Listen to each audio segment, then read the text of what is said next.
Hello everybody. Now let us come to the second part of principle of inheritance and variation. Okay, so before starting it, we have to see some terms and should know how to define them, right? So the very first will be genetics. So genetics, the term was given by William Bateson from the word genesis, which means to become or to grow. Okay, now what genetics is? It is a branch of biology that deals with the study of heredity and variation. Okay, so now what is heredity? Heredity is transmission of genetic characters from parents to offspring, right? And inheritance क्या होता है? Inheritance process of practice of passing on property, title, rights, debts from one generation to the next generation is what something known as inheritance, right? So coming to variation, so variation is the degree by which the progeny differ from their parents. Okay, then genes are the smallest unit of heredity. Okay, so 5 to 6 I think so terms we discussed that were genetics, the study, then heredity, the transmission of genetic characters from parents to offspring, then variation, that is a degree by which progeny differ from the parent, and the inheritance, that is practice of passing on property, title, right, debts from one generation to the another, right? Again, some more important points are that, see, Gregor Mendel is father of genetics. Okay, William Bateson is father of modern genetics. Morgan is father of experimental genetics, whereas A. Garrod, Garrod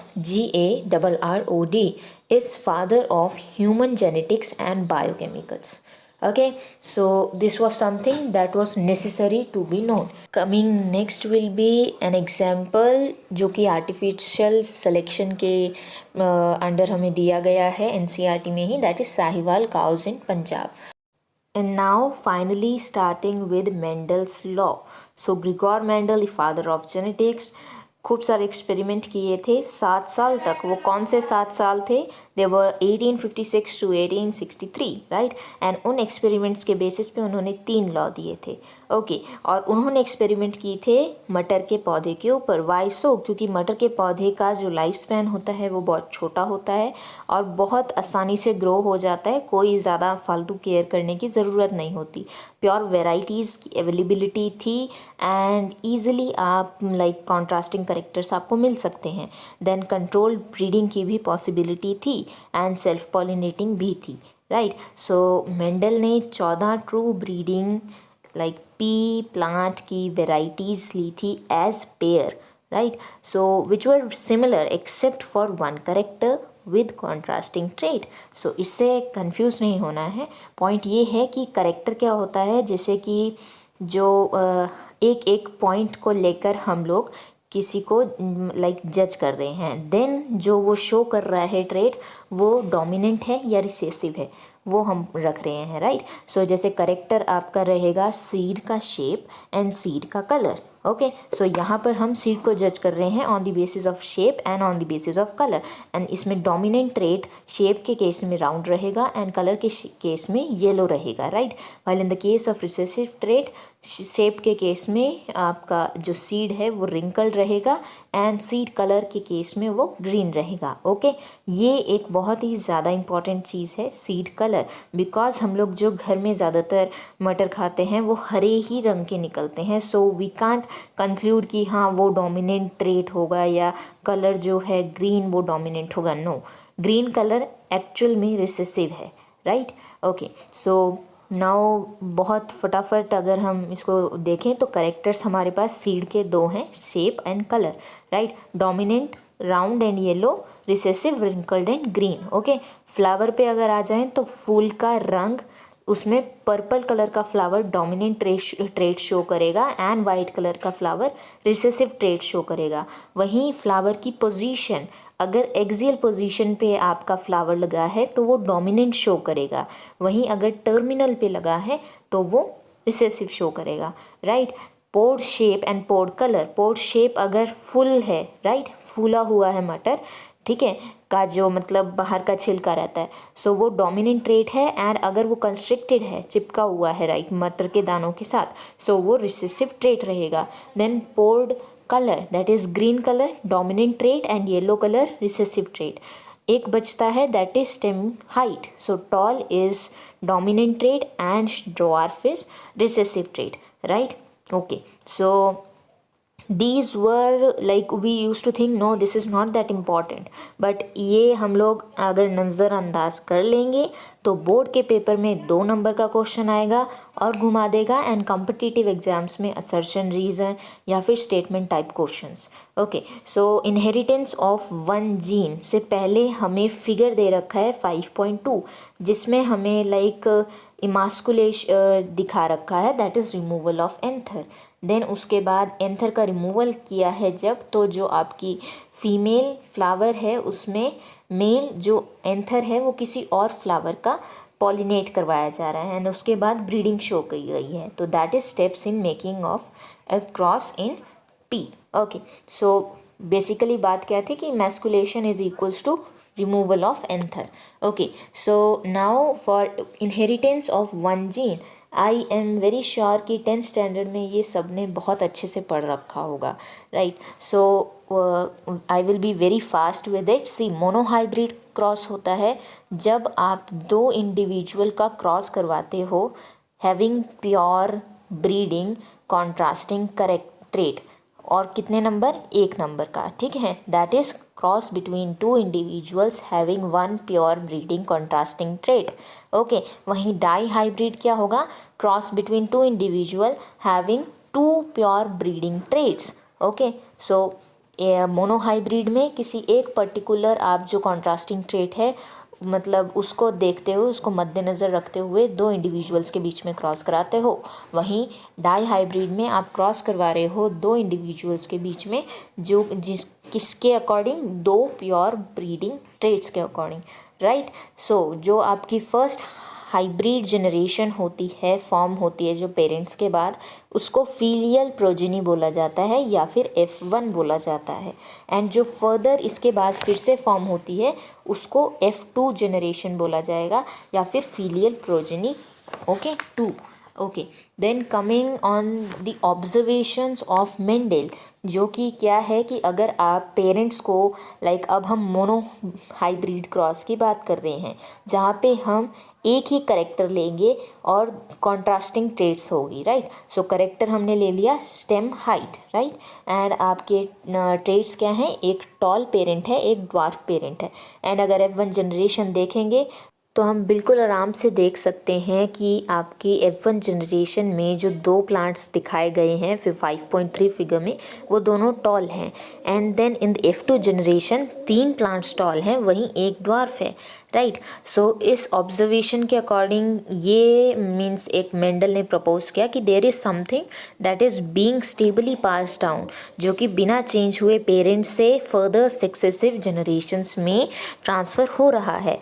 and that particular term जो कि आज की date में gene बोला जाता है, वो Mendel ने क्या कहा, उन्हें फैक्टर्स, राइट, जो कि ये कहा कि वो यूनिट ऑफ इनहेरिटेंस है बिकॉज वो एक जनरेशन से दूसरे जनरेशन तक थ्रू गैमेट्स लाइक सक्सेसिवली पास होती चली जा रही है, राइट। एंड जो जीन्स आपके किसी लाइक कोड करते हैं for a pair of contrasting trait, उन्हें अलील कहा जाता है। ऑल्सो ट्रू ब्रीडिंग जब की जाती है तो टॉल और ड्वार्फ जो पी प्लांट हैं जो पेरेंटल पोजीशन पे हमने लिए हैं, उनका जो एलिलिक पेयर ऑफ जीन है हाइट के लिए वो आइडेंटिकल होता है, देयरफॉर होमोजाइगस होता है। वाइल इन द केस अगर वो जो एलिलिक पेयर ऑफ जीन है वो डिसिमिलर हुआ या नॉन आइडेंटिकल हुआ तो उसे हेट्रोजाइगस बोला जाएगा। Okay, so like capital T is used for let us से टॉल ट्रेट को शो करने के लिए, and small t shown like is used for dwarf trait को शो करने के लिए, राइट। सो आपका फिनोटाइप वो होता है जो कि आपको प्रेजेंट में दिखता है फिजिकली, वहीं जीनोटाइप वो होता है जो कि एक्चुअल में उसका जेनेटिक लाइक कंपोजिशन हो सकता है, राइट, शो कैसे किया जा रहा है। सो अगर आप कहेंगे कि होमोजाइगस टॉल प्लांट है, सो वो फिनोटिपिकली टॉल है एंड जीनोटिपिकली कैपिटल टी है, ओके। एंड अगर आप कहेंगे होमोजाइगस ड्वार्फ है, so it will go same कि छोटा प्लांट दिखने में रहेगा एंड जब जीनोटाइप में स्मॉल टी होमोजाइगस इसे ही बोलते हैं। While in the case of heterozygous, so heterozygous tall अगर आपको कहना है तो फिनोटिपिकली वो टॉल है, but genotypically capital T and small T, okay. So अगर आप कैपिटल टी स्मॉल टी का यूज़ करते हुए पुनेट स्क्वायर की फॉर्म में रिजल्ट निकालते हो, जो कि आई एम डैम श्योर अगर आपने 10th स्टैंडर्ड में बहुत अच्छे से पढ़ा है, so you can get to it, okay. Punnett square British geneticist Reginald C Punnett उनकी तरफ से आया है, ओके। सो मोनोहाइब्रिड क्रॉस कराएंगे अगर F1 जनरेशन में T capital T small T capital T small T capital T small T capital T small T 4 product बनते हैं, इनकी सेल्फिंग कराते हैं। तो अब जो F2 जनरेशन में आपका फिनोटाइपिक रेशियो बनता है वो तो दिख ही गया है कि 3 टॉल होंगे, 1 ड्वार्फ होगा। पर जो जीनोटिपिक रेशियो है वो ये है कि होमोजाइगस टॉल सिर्फ 1 होगा, हिट्रोजाइगस टॉल 2 होंगे और 1 ड्वार्फ होगा, ओके। सो तो यहाँ पर क्या शो होता है जो आपकी F1 जनरेशन है उससे, ये कि जब आपके हिट्रोजाइगस लाइक अगर हम जो F1 जनरेशन है उसका जीनोटाइप देखेंगे तो एक कैपिटल टी है, एक स्मॉल टी है, पर फिर भी फिनोटाइप में क्या शो हो रहा है आपका, सिर्फ और सिर्फ टॉल शो हो रहा है, राइट। मॉडरेट हाइट के प्लांट तो आए नहीं है कि हाँ कैपिटल टी भी है स्मॉल टी भी है, no, but only the tall one is being shown. So therefore जो आपका ये ट्रेट है जो कि कैपिटल टी से शो किया जा रहा है, उसने डोमिनेट किया है किसे, जो ट्रेट आपका दैट इज स्मॉल टी से शो किया जा रहा है। So therefore one that dominate is known as the dominant factor, and जो डोमिनेट करा जाता है उसे रिसेसिव फैक्टर बोलते हैं, राइट। सो F1 जनरेशन से आया था आपका law of dominance by Gregor Mendel, and उसमें ये था कि जो आपके करेक्टर्स हैं वो कंट्रोल किए जाते हैं by discrete units called factors, okay. और फैक्टर जो होते हैं वो पेयर में पाए जाते हैं, और डिसिमिलर पेयर ऑफ फैक्टर में से एक जो आपका मेंबर होता है वो डोमिनेट करता है दूसरे को, और जो आपका डोमिनेट करता है उसको डोमिनेट कहेंगे, जो डोमिनेट होता है उसे रिसेसिव कहेंगे, okay. Again if we notice कि आपका जो F2 जनरेशन है उसमें जो ड्वार्फ प्लांट है वो फिर से रीअपियर हो जाता है, बट F1 जनरेशन में आपको ड्वार्फ प्लांट नहीं दिखता phenotypically, yes, but we somehow know कि जीनोटिपिकली प्रेजेंट था। सो इसका मतलब क्या है कि जो आपके अलील्स थे जो पेरेंटल पेयर में मतलब पाए जा रहे थे वो सेग्रीगेट हो गए थे, सेपरेट हो गए थे एक दूसरे से, and only one allele was transmitted to a gamete, right. So therefore आपका जब एक ही अलील एक गैमेट को लाइक ट्रांसफ़र हुआ है तो आपका कोई भी अलील ने ब्लेंडिंग शो नहीं की है, जिसकी वजह से दोनों के दोनों करेक्टर पेरेंट्स के रिकवर हो जाते हैं जैसे वो थे एज सच ही F2 जनरेशन में, द एक of them is not seen in the F1 generation, okay. So according to law of segregation alleles do not show any blending, and that both the characters are recovered as such in the F2 generation, though one of these is not seen in the F1 generation stage, okay। so आपके जो अलील हैं वो F1 generation में एक show नहीं होता है, right, पर इसका मतलब ये नहीं है कि अलील्स ब्लेंडिंग शो कर दी है, नहीं।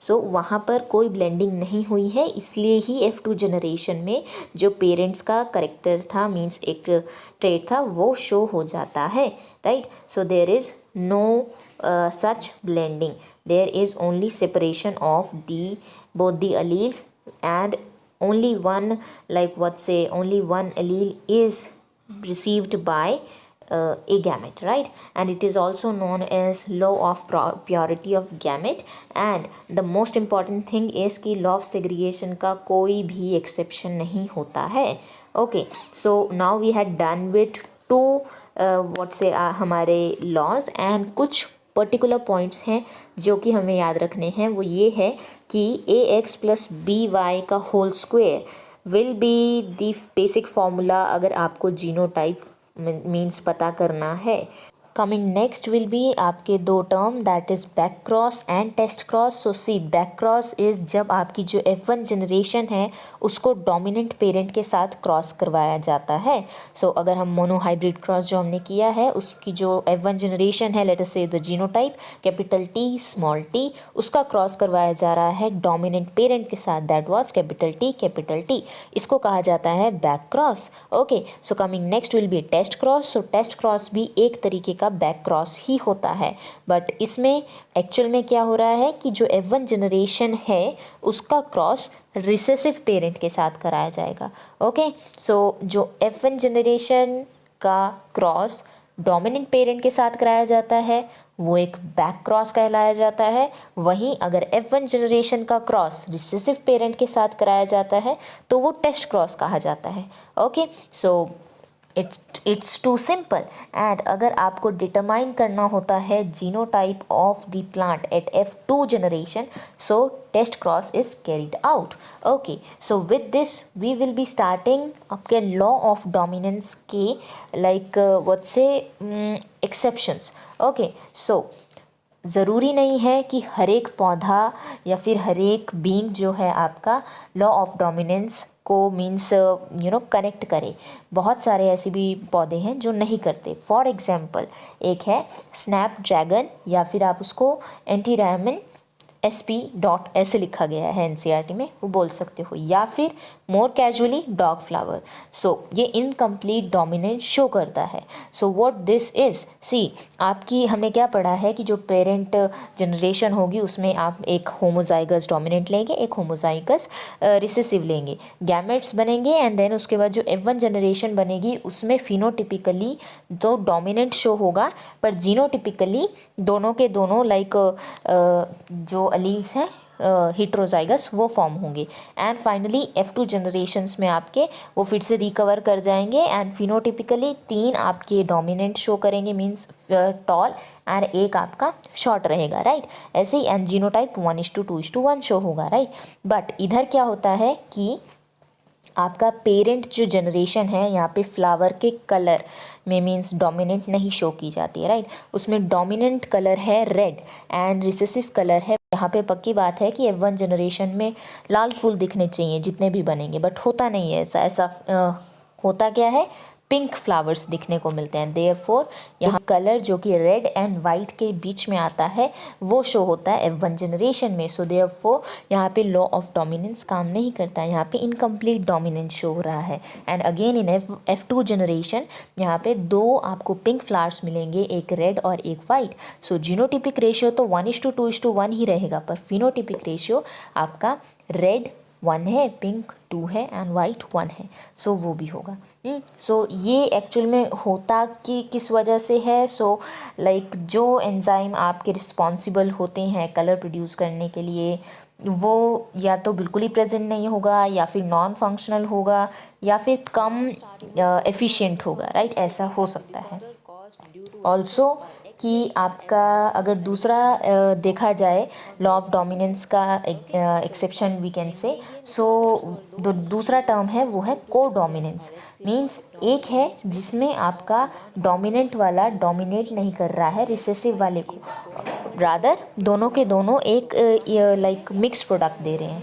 एंड दूसरी चीज़ है जिसमें दोनों ही एक दूसरे को डोमिनेट कर रहे हैं. सो दैट इज़ को dominance, that is shown by हमारा जो ब्लड ग्रुप होता है, that is ABO blood group system, right. And blood group जो आपके होते हैं वो कंट्रोल किए जाते हैं आई जीन से.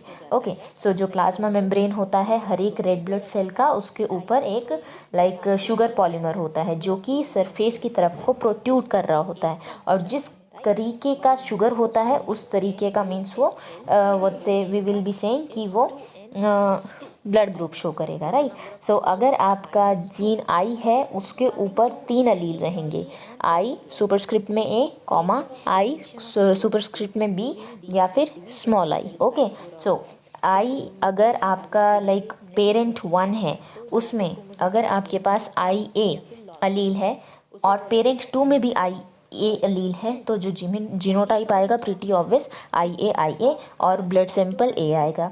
But in case of parent 2 is IB, सो आपका जो जीनोटिपिक रेशियो है, सॉरी फॉर्मूला आएगा that is IA IB।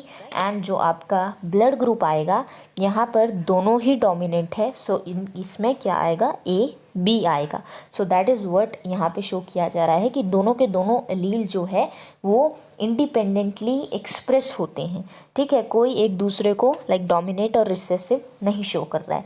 Okay then अगर आपका स्मॉल आई दोनों पेरेंट्स में हुआ तो आपका जीनोटाइप क्या रहेगा ऑफस्प्रिंग का, small I right. So therefore blood type क्या रहेगा O, ठीक है। वहीं अगर आपका फर्स्ट पेरेंट का IB है, सेकंड पेरेंट का IA है, सो यहाँ पे तो कोई भी डोमिनेट नहीं है, तो जो आपका ऑफस्प्रिंग है उसका ब्लड टाइप का जीनोटाइप रहेगा लाइक IA IB, बट जो आपका फिनोटाइप रहेगा वो रहेगा AB because they both are को dominating. Okay so coming next एक और एग्जाम्पल दिया गया है NCERT में, that is starch synthesis in pea seeds, जो कि एक जीन की वजह से कंट्रोल किया जाता है। एंड अब उस जीन के 2 अलील रहेंगे, capital B and small b। तो स्टार्च बहुत अच्छे से मीन्स सिंथेसाइज किया जाता है, लार्ज स्टार्च ग्रेन प्रोड्यूस होते हैं जब like capital B that is homozygotes form होते हैं, राइट, उस वाले अलील से। एंड अगर स्मॉल b होमोजाइगोट है तो वो लेसर एफिशिएंसी दिखाएंगे स्टार्च सिंथेसिस में, एंड देयरफॉर जो आपके सीड्स होंगे वो रिंकल्ड रहेंगी, राइट, एंड इतने सारे नहीं पाए जाएंगे, राइट।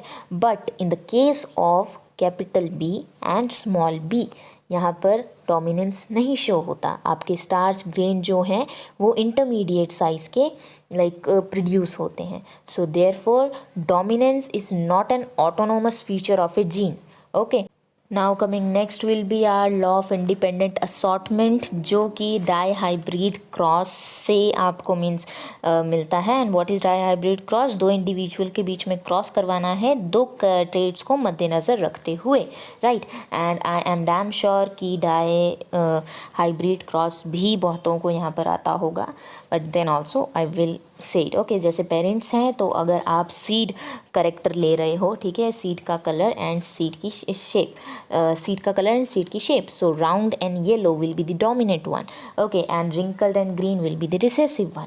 सो गैमेट्स कैसे बनेंगे कि राउंड और yellow capital R capital Y and small y wrinkle and green, right. F1 generation कैसी आएगी, आपका capital R capital Y small y, right. Selfing करेंगे तो 16 प्रोडक्ट्स बनेंगे, राइट, जिसमें जो आपके फुली डोमिनेंट है मतलब राउंड येलो 9 बनेंगे, राउंड ग्रीन 3 बनेंगे, रिंकल येलो 3 बनेंगे एंड रिंकल एंड ग्रीन 1 बनेगा, राइट। सो 9:3:3:1 का रेशियो रहता है। सो in case you want to know कि कितने गैमेट्स फॉर्म होंगे, सो 2n आपका फॉर्मूला रहेगा, जहाँ पे n होगा number of heterozygous gene pairs. And अगर आपको डिफरेंट जीनोटाइप का नंबर पता करना है तो 3n रहेगा आपका फॉर्मूला, एंड जहाँ पे n again number of heterozygous gene pair. And अगर आपको डिफरेंट फिनोटाइप का फॉर्मूला लाइक पता करना है तो वो 2n ही रहेगा।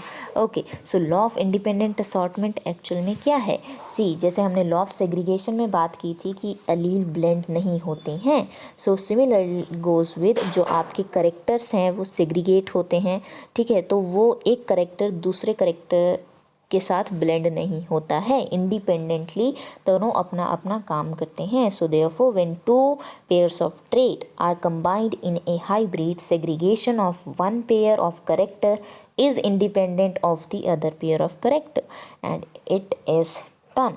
Okay, so all the 3 laws about Mendel and simple formulas, all of these are done. Now the only thing left is that why wasn't Mendel's work recognized till 1900, because उन दिनों में communication बहुत week था and Mendel ने अपना काम एक local newspaper में पब्लिश करवाया था। सेकेंडली जो उन्होंने डेटा दिया था मींस जीन्स फैक्टर्स की बात करी थी, उसका कोई एज सच प्रूफ नहीं प्रेजेंट था। एंड थर्डली जो उन्होंने एक अप्रोच फॉलो की थी अपना डेटा लाइक एक सिंक्रोनाइज्ड फॉर्म में शो करने की एंड अपना experiment, that was by the help of maths and statistics. 1900 में उनका नाम रिकॉग्नाइज किया गया 3 लाइक साइंटिस्ट के द्वारा, एंड देन उसके बाद क्रोमोसोमल थ्योरी ऑफ इनहेरिटेंस आई, Sutton, Boveri, then many or other things also, so that we will be taking in the next video. Till then, revise this much of the chapter and the last video will be coming soon.